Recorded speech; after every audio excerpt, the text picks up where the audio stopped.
All right, Linda Upmeyer, thanks for joining us today. My pleasure. Time. The big issue at the end of last session, and the one coming into this one, it looks like you guys have done a lot of work on it already, at least discussions, is education. Mm-hmm. Your thoughts on where that's heading, and the governor's proposal to use some funds toward water that Sure. would go toward education in the future. Well, I think you assessed it very accurately, that it is a big issue. It's a big priority for everyone, and I think it's very bipartisanly. There's a big desire to get that done quickly, get it to the schools, make sure that they know what resources they're going to have available to focus on their students this year. So in my conversations with Senate Majority Leader and with my members, the governor's office, just all the conversations, people really want to get that done. As you know, we have a rather limited amount of revenue growth this year. However, it's revenue growth. That's the good news, right?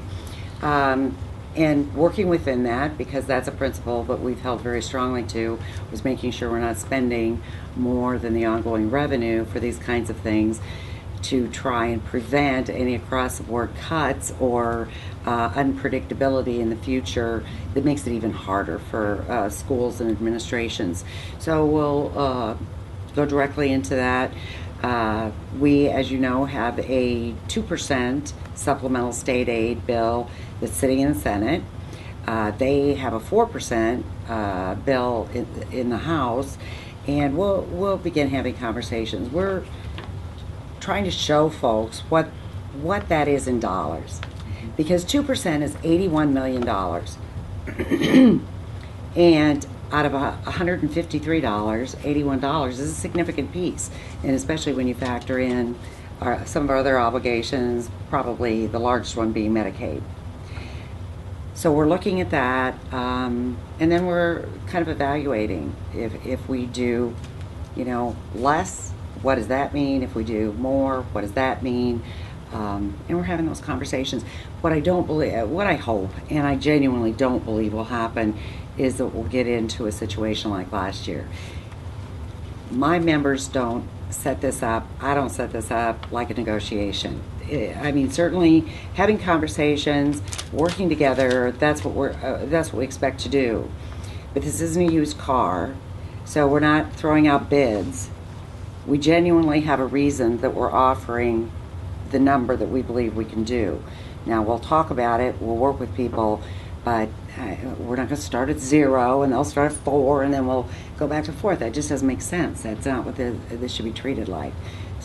Schools, kids shouldn't be treated that way. So we didn't do it that way last year. That was perhaps puzzling, but now there should be no confusion. That's really not the way we approach this. So I think conversations thus far have been good. So we'll see where it goes. And then water quality. The governor tried to address that in the future. Your thoughts Sure. on that? So just first of all, let me say, which you already know, I'm sure, it's an entirely different pot of money. Mm-hmm. So supplemental state aid is general operating kinds of dollars. The SAVE fund, which is what the governor was talking about, is entirely for infrastructure. I was in the legislature when we first passed the SAVE fund. And I don't know if anybody recalls that conversation, but when we reached a compromise on that, the dollars were to be utilized for infrastructure, and what wasn't needed for infrastructure would go to property tax relief. So instead of putting it all on property taxes, this would be the fund. If you had too much, you'd go back on property taxes. If there wasn't enough, you'd go back to property taxes. So that's the way it was designed. Now we've reached a point in time where we have to kind of revisit the issue. There's a decision that needs to be made on whether we need to extend it, because we've reached the point where people can only bond for 15 years. That's not the most attractive bonding scenario if you want to build a new school. You'd like 20 years perhaps. Mm-hmm. So they've asked us to readdress that. We began that conversation last year. So that's why I'm kind of laying out some of the history. When we left last year, that was a conversation we were having, is, so how would we use this fund? Would we continue it? We heard about football fields sometimes being built. That perhaps was not as attractive to members for use of these dollars. So especially those that didn't like the idea originally were prepared to perhaps not extend it. Now, the governor's offered a very bold idea on how we might sustainably fund a water quality initiative. I don't think anybody has much detail on that, and I think that was intentional because people can have a lot of ideas on how you might proceed on this. And in fact, I think the governor's fine if we think of another solution to move down the path for water quality. But I think this is an idea. It's one that will certainly be discussed in committees and that sort of thing. I know there are 2 other bills that will be out there having to do with the SAVE Fund and how that's utilized. Some would like to see that utilized for the inequities that have been identified. So in some parts of the state, that's property poor districts. In some parts of the states, that's transportation. But from what I'm hearing, I don't think there are many places that couldn't raise their hand and say, this is our inequity. So I don't know if there's going to be agreement around finding that solution, or if we decide to extend it at the end of the day and leave it at that, or if we end up using that fund for a piece of all these things. This is kind of a beginning, and while I know many people have said emphatically no out of the chute, I think discussions take place. That's what we're there to do, and thoroughly vetting ideas, I think, is an important part of our job, so we'll do that. Have they used the whole idea that it was intended to be used for infrastructure for schools and then property tax relief? Have you seen the illustration they've used it for property tax relief in communities? I'm thinking of the commercial tax increase and the rollback. Is that something the cities are looking at going, hey, we were counting on that? No, they're not. I shouldn't say no, because maybe someone did, Right. but I don't really think so, because it hasn't been used much for that. Schools have gone ahead, and whether it's been renovations, whether it's been building new things, they've gone ahead and used that opportunity to do it. There have been some instances of any additional dollars that weren't utilized being used for property tax relief, but it's been pretty small. Unlike what some hoped, I think. Has Mason City or Cedar, Clear Lake, have either one of those 2 communities gone? I'm learning too as I go. Right. But have they tapped into the sales tax option? I'm sure they have. I couldn't. I couldn't be specifically on the SAVE fund. Income tax. Have they tapped into income tax? Oh, what the sort of the surcharge that they add on. Without reviewing their budgets, you guys maybe know better than I do. Yep, Mason City just passed a levy, I believe it was in 2013, and Clear Lake should have already had one in place. Okay. Mason City was one of the few districts in the state that didn't have the ISL. Okay. I guess where I'm heading on that is if you go into it and expand it into water, take it away from schools, you're starting to hear the push of schools that they can't afford to build schools with the funds that they're receiving from the SAFE fund. So now they're reaching out for income. Well, and I think that'll be part of the discussion, because I think, the goal was to have the infrastructure funds available out of the SAVE fund. Mm-hmm. In many parts of the state, much of that work is done, or nearly done, at least for the larger amount of dollars. Places like Waukee, Ankeny, places are really growing. They still have the needs. So I think that those are numbers that we have to look at. And that's part of this. Hypothetically, many things may work, but when you really start crunching the numbers and kind of drilling down into it, some things don't work as well as you think they might. So that will all be reviewed. But I think that is a risk, and that's one that we will want to know the answer to. In theory, are you okay tapping into the SAFE fund for water? I'm sort of undecided about that. I was one of the people that was skeptical of the fund going to the property taxes if there was excess. But you always look for an opportunity if there are dollars, right? What could we do with that? You look for opportunities, and I suspected there'd be plenty of those opportunities in existence. So now I think, if we could genuinely I think it would be a mistake to open this fund to kind of anything. I think we have to be specific with this fund, or it will simply become another whatever, kind of general fund thing, which then quickly crowds out the intended purpose. So I think that's my biggest philosophical concern, is we can't just kind of throw open the doors. We have to be specific about those dollars. If in fact we can see that there's adequate resources for infrastructure and there's recognition of property tax, I'm fine with at least having the discussion and seeing if that might be a reliable source. But there's a lot of work to Do be you think done. the governor is responding to the lawsuit, Des Moines against the water use, the farm communities? Perhaps. I never like to speak, for the governor. Right. But I think that's certainly perhaps put pressure on. What I think we all need to remember, though, is all the work that we have done in water quality. So while there's a lawsuit, and so it sort of escalates the issue a great deal, in fact, I asked Secretary Northey if he had the exact number, but hasn't yet. He's working on it.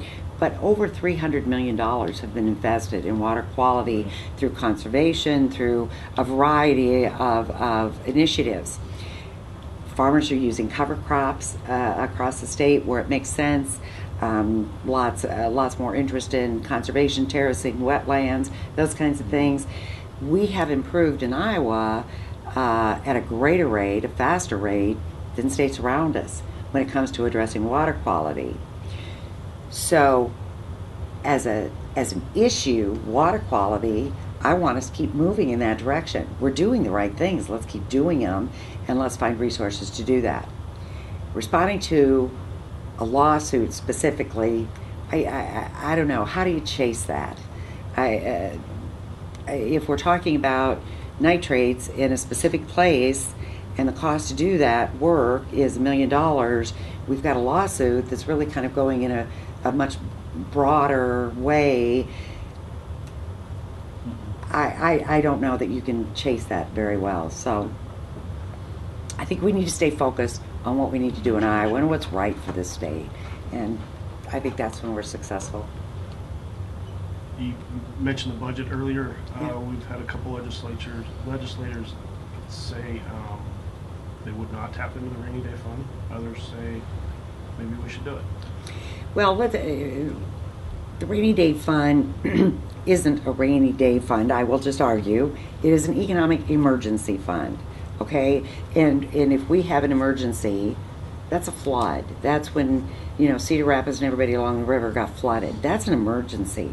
And tapping into it that's what it's there for. We are growing. We have $153 million new dollars. That's not an economic emergency. So I don't think that would be an appropriate use of those dollars. We need those for when there genuinely is an emergency in the state. Yeah, I think it was Senator Dotzler that Yeah. floated the idea. Danielson said the other day, no way, we don't need to. Yeah. Walt said yesterday, no, I don't think we need to either. Mhm. Well, Iowans are sending us $7.3 billion.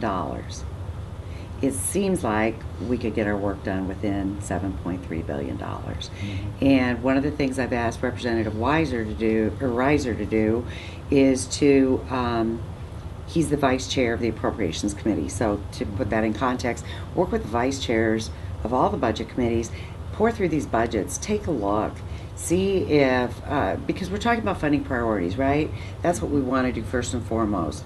And if there are things that, we can all think perhaps of a program that was put in place a long time ago because it seemed like a good idea at the time, and now maybe we're doing something different, or research technology has made it possible to do something in an entirely different way. Let's go through and make sure we're not kind of siloing off money that by regulation would have to be spent in a way that no longer makes sense. Let's make resources available to do things with perhaps some greater flexibility, makes more things possible, allows schools to do things the way it works best in their school district, as opposed to the way the Department of Education says they have to do it. So I think there are opportunities that we should look at before we say we need more money, when we have $153 million new dollars. Monday, you'll be the first female Speaker of the House in Iowa. Talk about that a little bit. What that means to you. Your dad was in that chair in the past as well. You know, that is going to be a very special day for our family personally, because of Dad. That's going to be really special. My mom's coming in she winters in Texas. She's flying home, and my family will be there. One of my cousins is coming in to do the opening day prayer, and so it's going to be a special day for our family from that perspective. And it's a little piece of history. The NCSL, the National Conference of State Legislators, has said that there's never been a father-daughter speaker, that scenario in the nation. So that's kind of a little piece of history that I kind of like history, so that is kind of cool too. But it really is. I have grown to have a greater appreciation for the part of being the first female speaker, because generally I think, gee, as a woman, I really still want the best person doing a job. I think women are perfectly capable of being competitive in every field, so I'm happy to compete.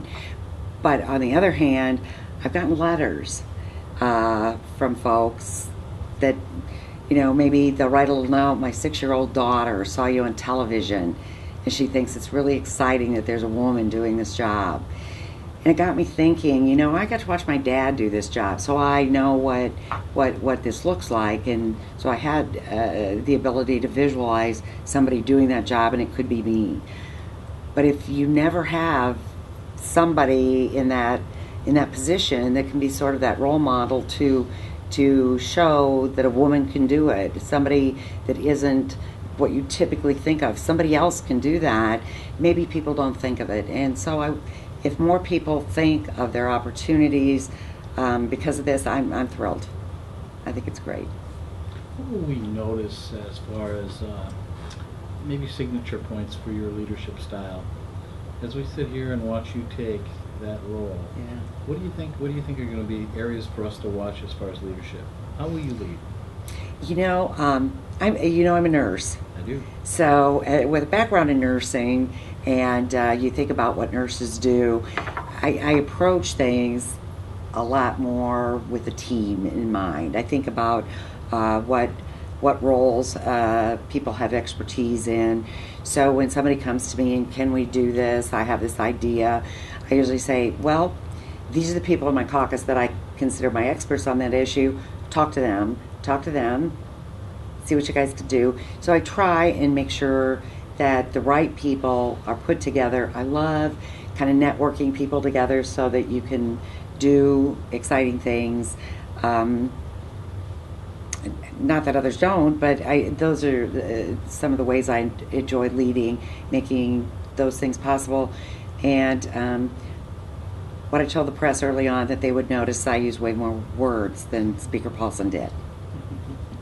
So I don't know. I'm more blunt, perhaps. How about transparent? Okay, transparent. Yeah. I'll put things out there. If people aren't excited about them, they'll tell me, right? And then we'll think of another way to approach it. But how do you see your role working with the governor? How does that look? What's that look like? I've reached out immediately to work with governor. We've had several meetings. We've been, I think, very well. I don't like surprises very much because I like to be, helpful where I can, and like to make sure we have messages and information, I guess, accurate, and where I can be helpful, I want to be. But we have a good relationship. I think we'll work well together. Certainly, we don't agree on every issue. You wouldn't expect us to, but Yeah, did the governor surprise you with the announcement on his direction with with the sales tax? And he floated that as an idea. Okay. I said, well, let's see where it goes. We'll have I certainly have members that have concerns. I probably have members that would like to do it. So I think it's the legislature does its work by having all those conversations, and I appreciate having bold ideas as part of that conversation. We ought to be thinking about things differently and looking at new things. If we get on this path, it's not where people want to go. It still may lead us to something that is very beneficial. So I think it's great having big ideas and talking about them. Besides the education issue, which has been big over the last few Of years, course. what do you think is the other big issue that's going to take up time this year? Well, I think Medicaid is going and Health and Human Services, the entire basket of services inside that. It's the fastest growing piece of the budget, so it certainly can't be ignored, and nor can it be just put on autopilot, or it will crowd out everything else in the budget. So we have to make sure that we're looking at how we're doing that work. I think that the managed care idea is the way that we need to go. There's been a lot of discussion about, did it happen too quickly? Were people brought on board? Well, we've gotten 2 extensions now. One on the provider side, the governor said, okay, you guys do need more time to do your due diligence, make sure you're aligning and forming contracts and working with people in the way that you can. So there weren't surprises. I think that was important. And now we have another sort of a delay to give more time for everybody to get signed up. With WellCare falling out, that's probably pretty helpful to because those people that might have signed on with WellCare now have to figure out the next step to do. So yeah, I think it's good that we're having a little extra time to do it right now. But I hope we move forward. The disappointment for me is that all the time that's been spent just kind of say no, and we could have been using to actually help people get signed up, get this in place. If we needed more time, we have more time. But I think most of us agree that this is something we need to do. You and I each have insurance plans. Medicare is an insurance plan. There's nothing evil about having an insurance plan as a way we provide Medicaid services. But we do need to make sure that we get people into that, let them get lined up with the place they need to be, get those contracts set. So we need to make sure that's in place. We have the caucus coming up. There is. Which guy or gal are you going for? I haven't picked one. I really haven't. Gosh, there's a lot of people I like. I think we've got some really great candidates, and I'm pretty excited about it. I love the energy. I just think it's fabulous seeing people turn out, engaging and participating, and I just think it's fabulous that we do this in Iowa. I think it's great. Sticking a little bit with the elections. Election year coming up, you have a lot of colleagues running in November, but you finished last summer kind of on a sour note with the governor vetoing the education stuff. Mm-hmm. How do you turn everyone around from that Mm-hmm. and get them focused to get work done? Because you guys need to go back to your counties and say, this is what I accomplished. And That's right. This is really your last chance to do that. How do you do that? That's right. You're in a spot Mm-hmm. where you really have to get everyone in line to do it. Right. Well, clearly, the legislature, because it was very bipartisan, wanted to do that. We didn't have the resources to do a higher supplemental state aid, but we agreed we could take some money out of the ending balance. In our conversations with superintendents and folks around the state, there were legitimate one-time uses that they could do that would really take some pressure off their general funds. So we, as a legislature, agreed to do that. We were all, I think, disappointed when the governor made the decision he did. But at some point, you have to appreciate that we have 3 branches of government and be respectful of that. And the governor, I think by and large, is respectful of us doing our work, and then he has a decision to make. I suspect moving forward, members will want a little more assurance that if we go down a path like that, that it will be supported by the executive branch. But at the end of the day, when we talk to our members, really, those are decisions that we make as a legislature.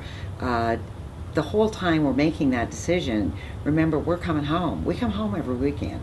We come home and we take phone calls and emails all week. We're talking to people.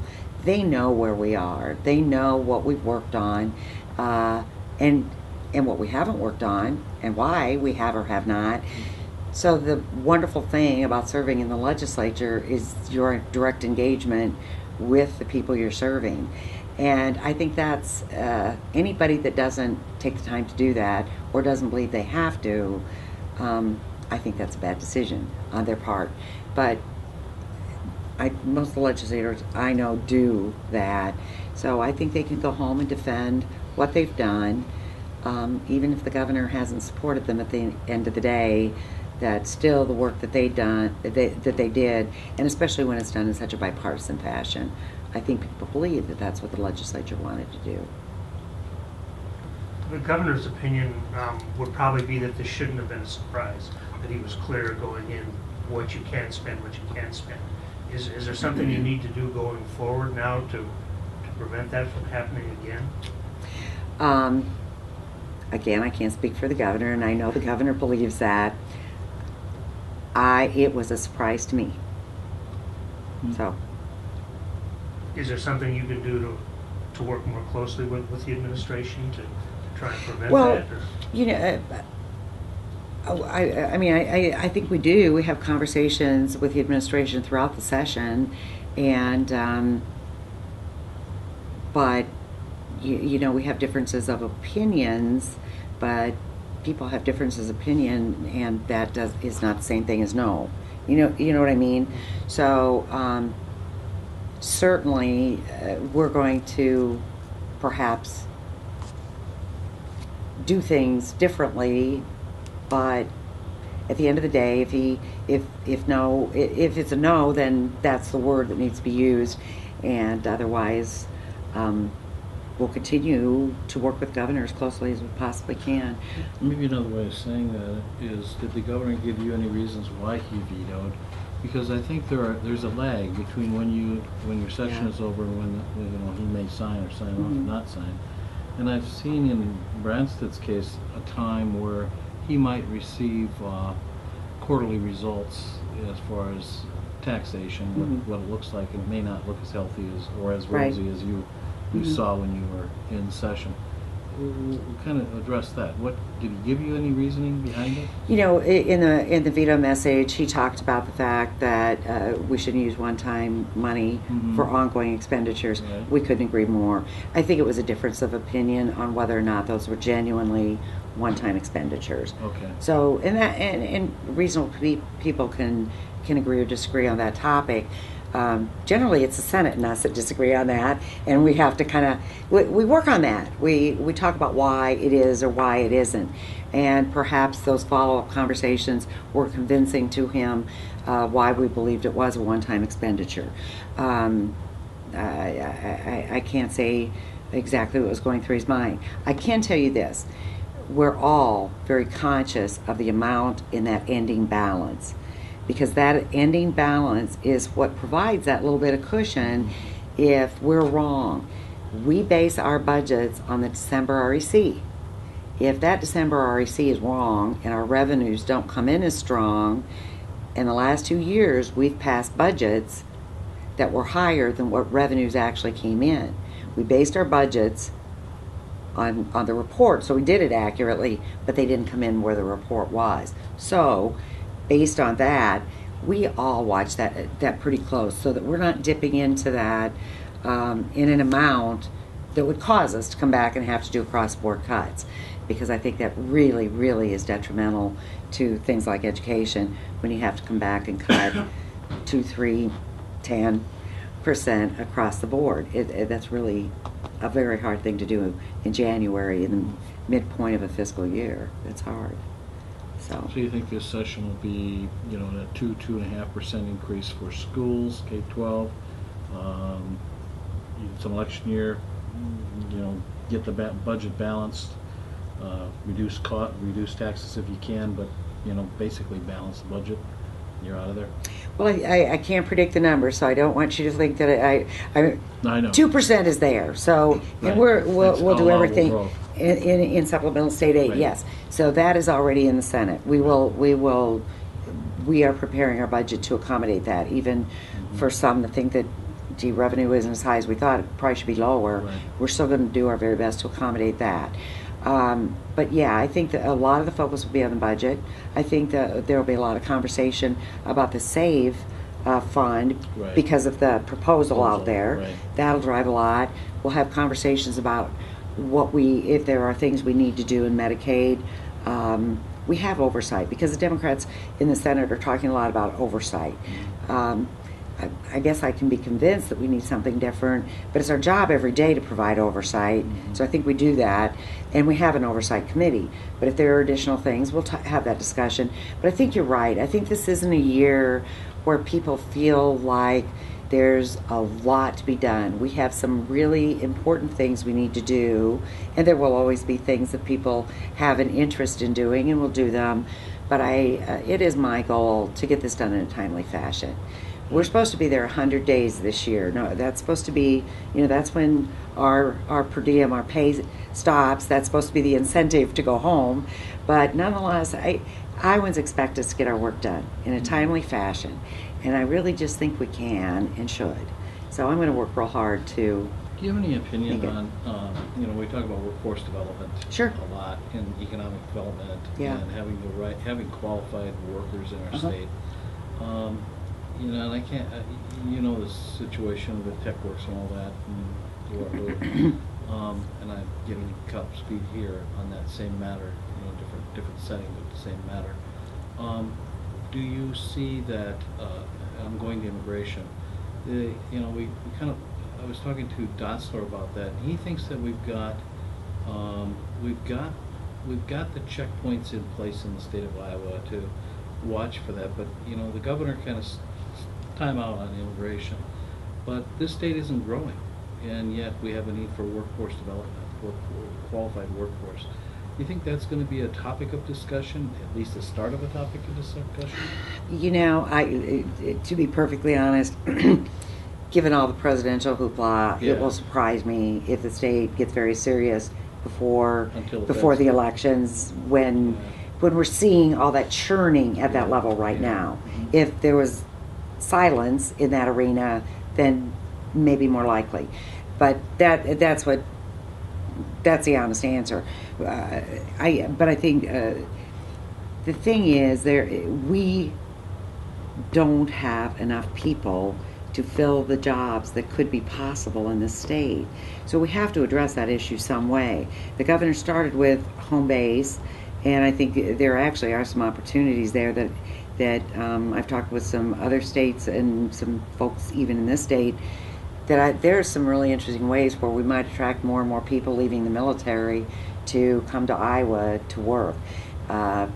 So those discussions, and it has less to do with what the government behaves like than what the public sector behaves like. So those are interesting conversations. But so looking at those kinds of opportunities, doing more and more things that some communities are doing to attract even their own graduates coming back to the community, those kinds of things, those are small initiatives, those are still things that grow the state. Then I think we do have to address there ought to be avenues for immigration into the state. Now, okay, let's all decide what those are, because we don't need to have illegal immigration. We don't need to have